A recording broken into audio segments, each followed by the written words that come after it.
All right, so for more insight on the ongoing challenges and potential solutions to this, I'm now joined by Nditsheni Tshithavhane, who is a chartered accountant and senior lecturer at the University of Venda. Thank you so much for your time on the program this morning. So perhaps let's start with maybe getting your sense in terms of what would be the chances of depositors recovering their full investments given the current distribution of about 600 million rands out of the 2 billion rands lost.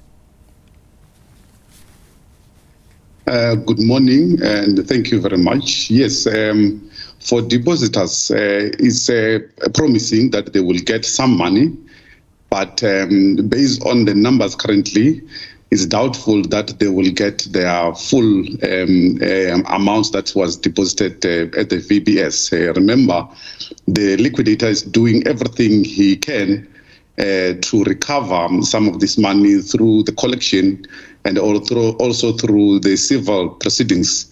Therefore, to say that they may get the full amount is a very bit difficult in the current numbers that we are seeing from the liquidator. And Mr. Tshithavhane, I must say it's a devastating picture that's been painted on the ground. I mean, we've just seen even in the insert that was compiled for us by our Pemani Baloyi, you know, maybe if you can just let us know how does the liquidation process work and what are the priorities for distributing the recovered funds? Thank you so much. Yeah, I think on your bulletin, you covered the issue of the shareholders, which we can also confirm that the shareholders are number last in the queue in terms of the liquidation process. In terms of how it works, remember that VBS went into final liquidation around November 2028, which gives the liquidator who was appointed by that time by the master opportunity to recover funds assets from the debtors or anyone who had the money that was due to VBS. That process started. There was a meeting of creditors which agreed on the process that must be followed, and then everybody had to submit a claim to the liquidator to make sure that the liquidator is aware of all the money that they need to pay through those claims. What you have seen on the first dividends and the second dividends is as a result of the recovery of those funds, which the liquidator managed to pay, which is a very good news in terms of that. But you will also have seen that there are complaints from the shareholders to say we are not receiving anything.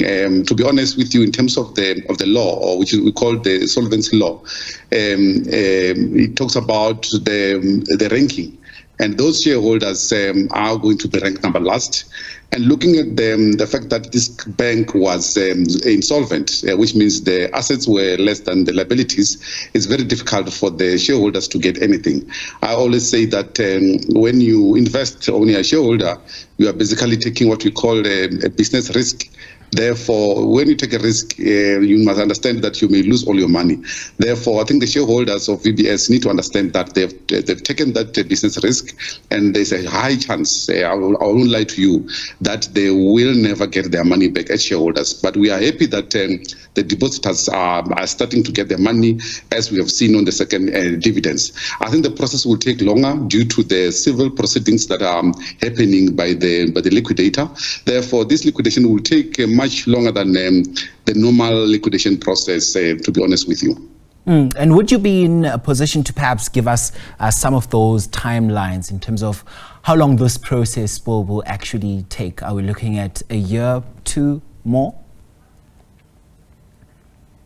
I think, in my view, I will say it will take more than that. I will look at the issue, probably the matter of around 10 years, if not 10 years. Sure. I think it's a very fair timeline. Why am I saying this? Because of the civil nature of these processes. You need to go to court, and then the court process takes longer. You need to sue some of these people that you believe that inappropriately took money from the bank. The bank had lots of debtors that they need to collect the money from through unsecured lending, secured lending. Therefore, it's a long process, to be honest with you. I really doubt this process will take less than 10 years, in my view, unless something very different happens, which can make the process much quicker. Sure. A decade minimum. Wow, that's a very long time. And let's talk about the regulatory bodies such as the Reserve Bank and the role that they play in overseeing the liquidation process and protecting depositors' interests.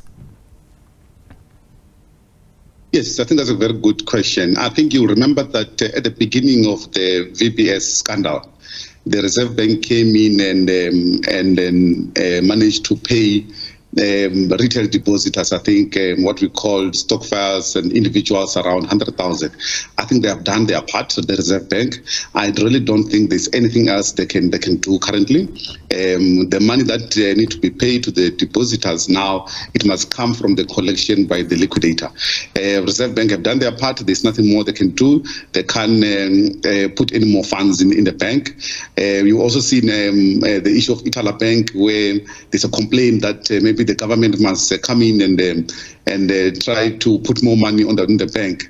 Therefore, I really doubt in this situation that the Reserve Bank will do anything. I think for now what they need to do is just to monitor and supervise the liquidator to ensure that the process is running smoothly. But in terms of finance, I really doubt that they will have anything that they can do in terms of this particular bank. Remember, this is totally different from a bank like African Bank, where the Reserve Bank had to put in more money. Why? Because the African Bank is way bigger than the African Bank, and then the impact of collapse of African Bank would have a huge impact, would have had a huge effect on the economy of South Africa. But the matter of VBS, it was not like that. If VBS was a regional bank, it has no impact on how the economy of South Africa operates. And I'm even on the fence of bringing up this next question after you have so comprehensively actually explained how this process will be unfolding. Are there any potential legal avenues for depositors to pursue in order to recover their losses? I mean, you did mention that some of the shareholders will actually be lost in line to potentially get their monies. Yes, in terms of the Companies Act, if the shareholders or if the company or if the liquidator believes that the directors acted recklessly and also they didn't honor their fiduciary duties, they can go after the directors of the company who were registered at that point in time to lodge a civil claim. In terms of that, they have all the right. But in terms of getting all their money, that's dependent on the liquidator. The liquidator will do anything possible or everything possible to ensure that he recovers the money and pays it over to the creditors. That's his primary duty according to the law. Therefore, I don't see the liquidator currently doing anything wrong. He's doing as per the law, which the law requires that everybody who was a creditor and who lodged the claim need to be paid.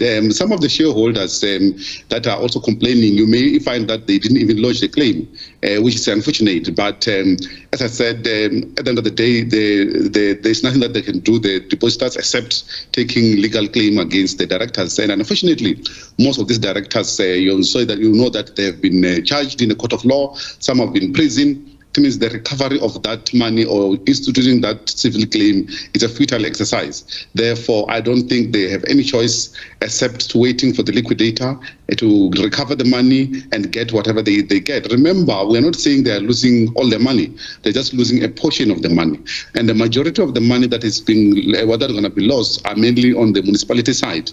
But on the individuals, on the stock files, I think they will probably get something, but even if it's not a full amount.